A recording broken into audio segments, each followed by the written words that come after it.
podcast, and we are interviewing Cortez. So basically, to start off, I'm gonna ask you just first of all, how's teaching at high school? You know, like compared to first year compared to now.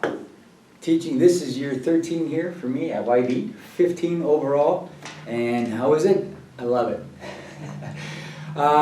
It took a while for me to get some traction. I still am always making mistakes as a teacher in terms of delivering instruction, but that's the challenge of the job, and I like it. Well, pandemic, you know, like happened and all, and I remember last year you were telling me how last year it was different, and like when the pandemic happened, what was the difference? Well, one of the biggest differences was not having the students physically in front of you and in the physical world. That was a huge challenge. Another big difference or challenge was students were not mandated to show themselves, the cameras. Didn't have to be on. I don't know if anyone else experienced that where the teacher was asking them to put it on, but the mandate was you cannot have, the students do not have to have their cameras on. So to try to teach PE through a camera and not be able to see the kids, yeah, mission impossible almost, right? But very few kids did turn the cameras on, and I asked for it. It would be voluntary. Right? It was tough. It was very, to be honest with you, it was very heart-wrenching because I wanted to be with the kids and I couldn't even see. Do you have like a favorite year? Like your favorite, like your best, like one of your best moments, and you're like, this is my year, I like this year.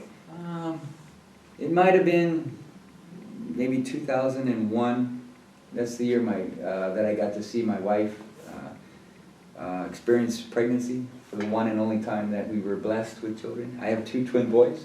So my wife and I, we only got to experience that for an 8-month period because the kids were born premature. But it started in February and it ended in November. What did you do during high school? Did you do sports? Yeah, I attended this very school, so I am a warrior. And I played, well, I did a lot. I ran cross country. I ran cross country 2 years, soccer 4 years, football 2 years, and track 1 year. Yeah. So I was heavily involved, and then a lot of my friends that were in athletics were involved in ASB.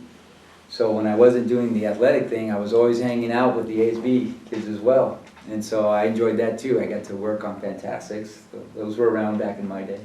Spirit Week, I was in theater. I did drama 1 year, so that was fun. I loved being involved. The biggest tip is to take every advantage to prepare yourself mentally. Running, especially distance running, is a very solitary sport, and you have to really be inside yourself to push. Right? You can have runners outside of you. You can have a runner in front of you, even a runner coming up from behind. But a lot of it is just what you have inside. And so the tip would be just always work on that. Be mentally prepared to be challenged physically and mentally. Are you ever going to visit YB after you retire? That's a good question, Allie.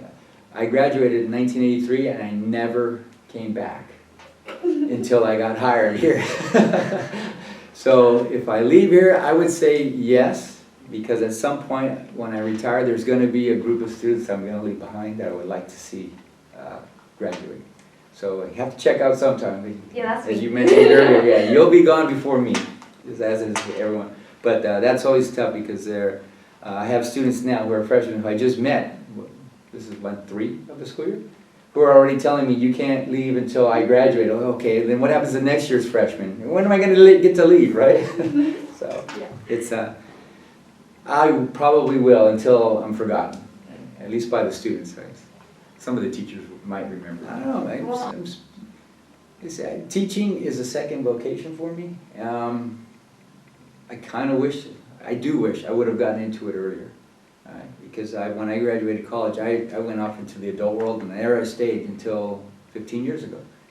And while it was great, a lot of things I don't miss about being in the adult world, even though I'm in an adult world here, but being with the young lives is pretty cool.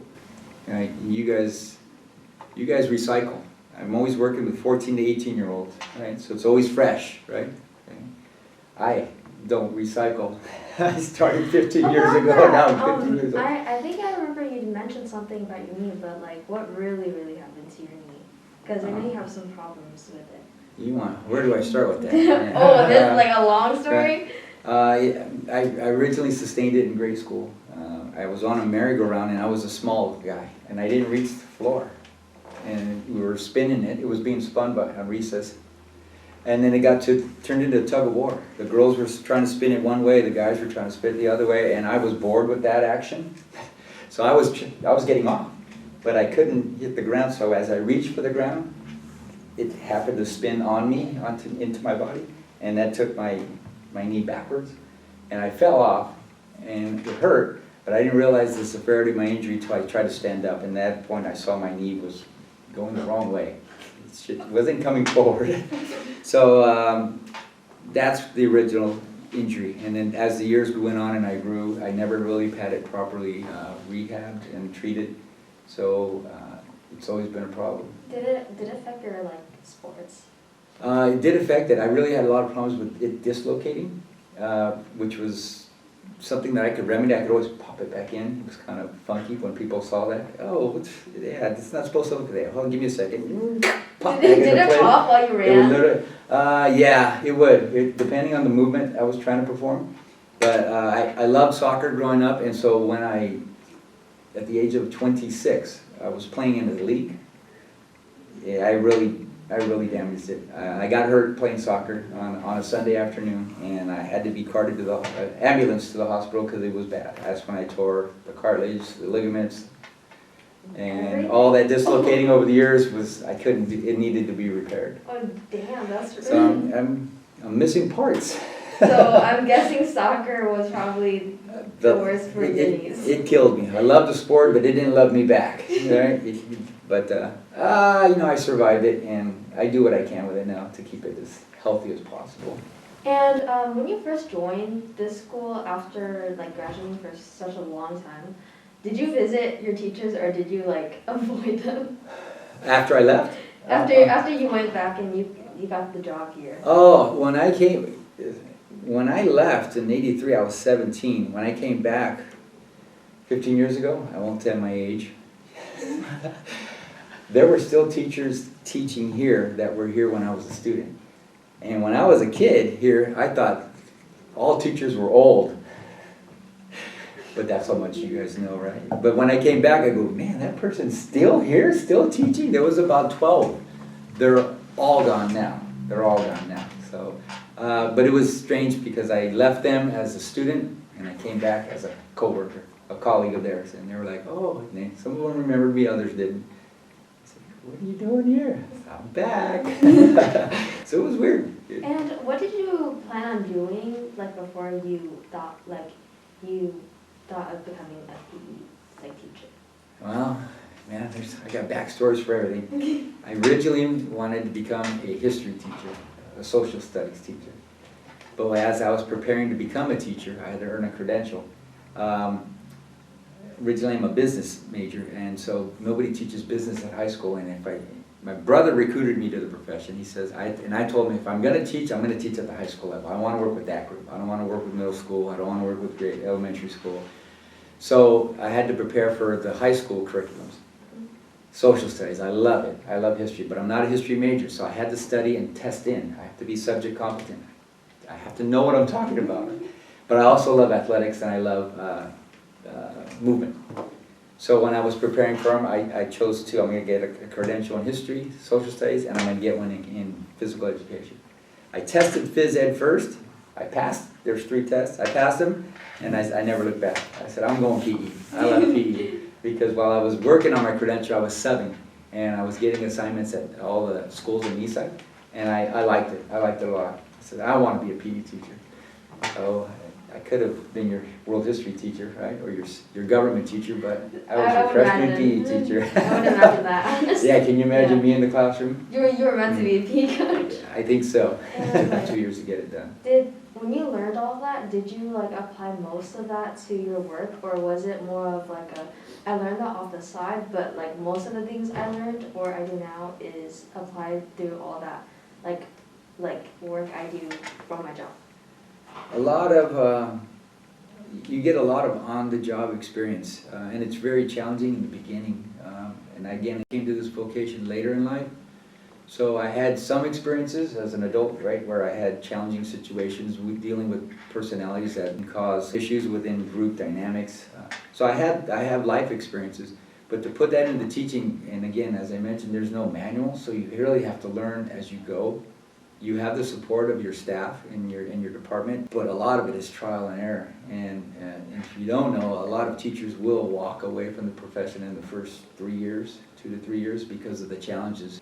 And we adults, sometimes if we don't achieve mastery in a short period of time, it was very challenging. And the honest truth is, I did question myself in the first couple of years. Can I do this? Will I be effective? Is this something I want to do? So I even went through that process where I wasn't sure I was going to make it. It's tough. When you taught all of that stuff, and you had the units like the weight room, swimming, what was your favorite to teach? I'll choose one from each. Course 1 is badminton, and course 2 I like street hockey. For no reason, really. just fun? Oh, my favorite was actually team handball. It wasn't actually a unit, I guess, Yeah. but I loved it. Yeah, well actually that's another one, yeah, team handball. We'll put that in there with hockey. Yeah. And do you see a difference when you're teaching freshmen compared to sophomores? Yeah, there is a difference. The freshmen will still sometimes bring a lot of youth and a lot more maturity, right? They have to figure out how to act on the high school campus because they were 8th graders and they were the top of the food chain in middle school. Yeah. I got people on campus now who have beards and mustaches and they're not adults, right? They're other students, right? They look at them. So they sometimes can get a little bit confused and a little bit lost in terms of who they are and what their role might be on campus. But it's fun to watch them grow. When you're teaching and you're like learning all these units, was there ever a time where you wish you could do a certain sport back in high school or like tried it out? Or you think you would have enjoyed it more? Maybe badminton. Maybe badminton. It's unfortunate that came at the end of the year, so that's when track was around, right? And I was a runner, so that's where I went. And I mentioned I only did a couple years of track, or one, because then I got into the academics, more about me, and I joined a program that required me to be at other places after school. So at the end of the year, so at the second semester, I couldn't participate in a lot of sports that I used to when I was a freshman, sophomore, junior. So, but badminton was a sport that I wish I was better at it too. But I like it. I like it a lot. What did you do during, like, try to do long distance or do short or? I tried sprints and I was pretty good at it in middle school. But when I got here, like I said, when I was on the bottom and I had 17 and 18-year-olds zipping past me and I'm running full speed, I said, no, I'm going back to distance. But I originally started as a distance runner. And, so ran half marathons. And my brothers, and we were growing up, we all ran 10Ks. So I was doing my stuff as early as the age of 9.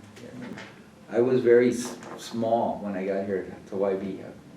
4'11" and I weighed 85 pounds.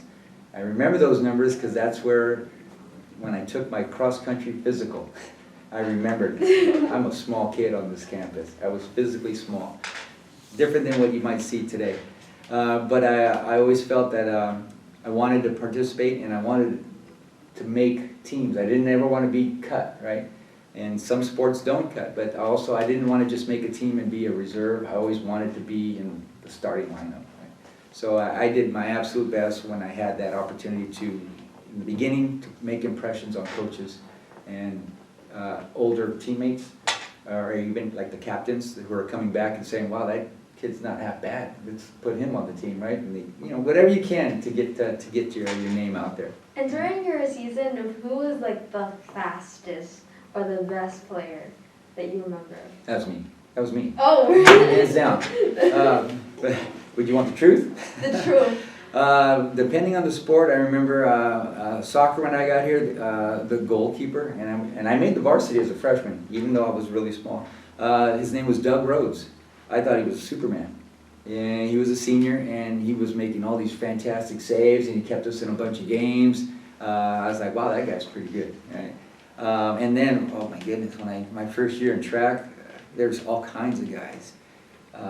Ken Taylor, Demetrius Wallace. How these names still haunt me to this day. These guys were I thought they were just like Olympians. And you just did your best to try to keep up with those guys. But it was fun, being a younger guy and trying to develop, because they set the bar high and say, I can potentially be there if I work. Right? Do you know where they are right now? Are they... Let's see, no, I don't. I think the last person I saw was, he came by. You guys don't know Coach V. He was here when I first started here. He was actually my football coach. So he was a football coach when I played here, and then I left and I came back as a teacher. He was finishing his last 2 years. He was the PE teacher, so I worked with him for 2 years in PE. He brought one of the ex-players back, Anthony Williams, and he came by, and Anthony did remember me. It's like cross now compared to cross back then. Cross back then, we didn't race Montgomery Hill. We raced Alum Rock, and we raced more races. We raced. The B-Val didn't exist. The BVAL, it was just the Mount Hamilton Athletic League. It was all 10 Eastside high schools, and we raced everybody. And we took our winners from our league, and then we went to the other leagues. And then they created the Super League, the B-Val. I really liked running at Alum Rock Park because it's a really fun course. It's got switchbacks. It's got a little bit more hills. One thing that I didn't like about my experiences of cross is they used to bus us. We had buses back in the day. They bus us all the way to Alum Rock Park. And for those that don't know, it's quite a ways away. And they would drop us off, and we'd have to run back to campus. So that was our workout. You guys know where Alum Rock is? Wait, how far is it? In terms of miles, ooh, good Lord, that's at least a 10-mile run. So what was the farthest, like the farthest mile you ran for practice? Probably that, yeah. 10? Yeah, we did it a few times during the season. They would, the coach would rent a bus, right? Or he'd get a bus from the district, and they'd take the team up there, and we would run back. We'd warm them up as a team, and then we'd run back from Alum Rock all the way down Alum Rock Avenue, right after race? Which turns into, let's see, Alum Rock turn. Then we'd have to come across Story Road, right, and then back to here. No, those were our heavy days. So a heavy day today. We're going to Alum Rock. You guys probably don't carry that much then, because you'd still have to carry that all back. That's a lot of work. Yeah. Well, I'll say this: those days were hard, and some days, as soon as you learned that that was going to happen, because usually it was by surprise. That way, if an athlete couldn't cheat the day, oh, we're going to Alum Rock on Thursday. I'm going to make sure I have shin splints that day, or I'm going to forget my run shoes that day. Coach would just say, hey, we're going to Alum Rock today. The bus will be here in 10 minutes. Get dressed. There was one practice when I was running back, and a couple of my teammates passed me, and told me to keep running. But as they passed me, they were on the city bus, and they took money. They caught the bus, and they took the bus all the way down from Alum Rock, all the way down Story Road, right? And as they ran past, the window was open. Hey, Cortez, keep running. I looked at those were two of my teammates. I said, those guys, man. How I wish I had a quarter. I could have just jumped on the city bus and did the same thing. That could have been me. But I did it the old-fashioned way. I ran back. I could have just taken the bus. Alright, so I think this comes to the end of our interview. Oh. Yeah, that was pretty good. Well, I enjoyed it. Thank you guys for having me as a guest. I hope the audience finds it entertaining. I enjoyed sharing. Thank you. Man, this is going on the maturity.